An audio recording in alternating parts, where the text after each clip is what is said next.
Hello friends, এখানে বোল মাছ দিয়ে কাঁচা কলা রান্না করা হয়েছে। তো রান্নাটা তোমরা দেখতে থাকো।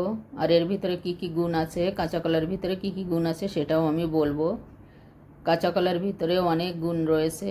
কাঁচা কলার ভিতরে পটাশিয়াম, ফাইবার, ভিটামিন সি আর ভিটামিন বি পাওয়া যায়।